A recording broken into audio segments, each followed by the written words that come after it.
Assalamualaikum warahmatullahi wabarakatuh. Perkenalkan, nama saya Nur Laila dengan NIM 2514016001. Pada video kali ini saya akan mereview materi tentang proposal penelitian. Nah, topik ini tuh penting banget buat kita yang sedang belajar atau akan membuat peneliti. Jadi tonton sampai akhir ya. Nah, yang pertama kita akan masuk ke pengertian proposal penelitian itu. Nah, jadi proposal penelitian itu apa sih? Nah, jadi secara sederhana, proposal penelitian adalah tulisan yang berisi rancangan awal dari penelitian yang akan dilakukan. Bisa dibilang ini tuh adalah peta atau panduan sebelum kita benar-benar terjun meneliti. Nah, proposal juga jadi alat komunikasi supaya orang lain paham apa yang mau kita teliti, bagaimana cara kita melakukannya, dan apa manfaatnya. Contoh, kalau kita mau meneliti kebiasaan membaca siswa di sekolah, tentu harus ditulis dulu latar belakangnya, rumusan masalahnya, dan metode yang dipakai. Jadi nggak asal langsung jalan ya teman-teman. Nah, untuk yang kedua kita akan membahas kriteria proposal. Jadi, sebuah proposal penelitian yang baik punya beberapa kriteria penting. Nah, untuk yang pertama, harus kritis dan analis. Artinya bisa menelaah masalah dengan mendalam. Dan yang kedua adalah memuat konsep dan teori supaya nggak sekedar pendapat pribadi ya teman-teman.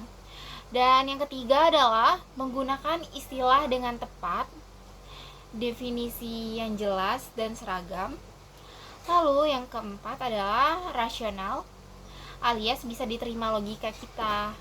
Dan yang terakhir objektif, artinya tidak memihak atau berdasarkan emosi. Kalau semua kriteria ini terpenuhi, proposal akan terlihat lebih profesional dan meyakinkan. Dan yang selanjutnya kita akan membahas tentang sistematika proposal. Jadi biasanya sistematika proposal penelitian itu terdiri dari beberapa bagian utama. Yang pertama ada judul penelitian.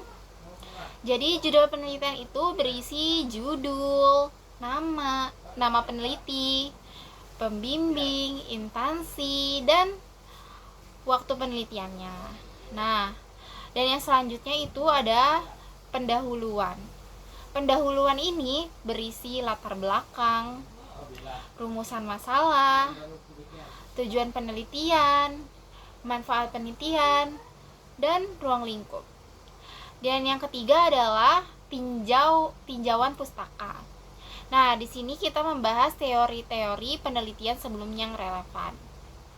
Dan yang keempat adalah metodologi penelitian, meliputi kerangka teori, hipotesis, pengukuran variabel, teknik pengumpulan data, dan cara analisis data. Nah, contoh sederhananya, kalau penelitian kita tentang media sosial, maka ditinjau pustaka, kita bisa mengutip teori komunikasi, dan di metode kita tentukan apakah mau pakai kuesioner atau wawancara.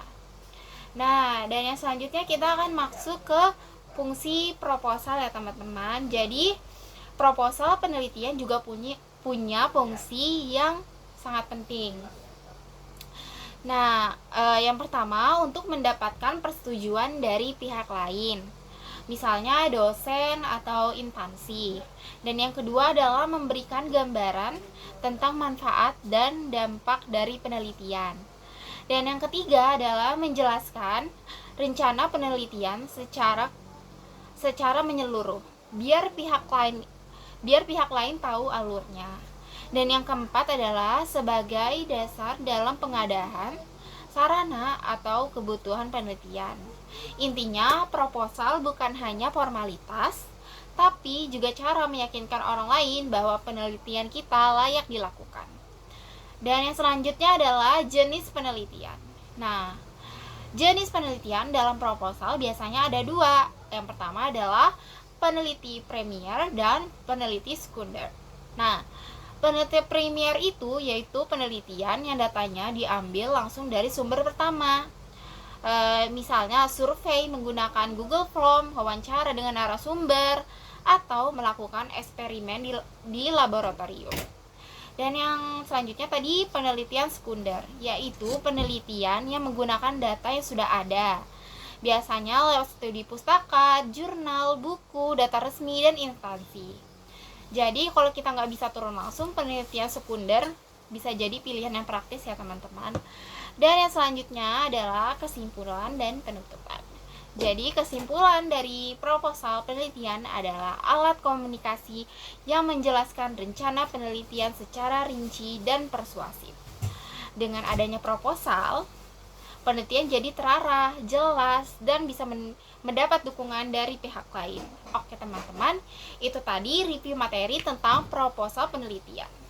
Semoga bisa membantu kalian yang lagi belajar atau nyiapin penelitian. Dan terima kasih semuanya. Bye.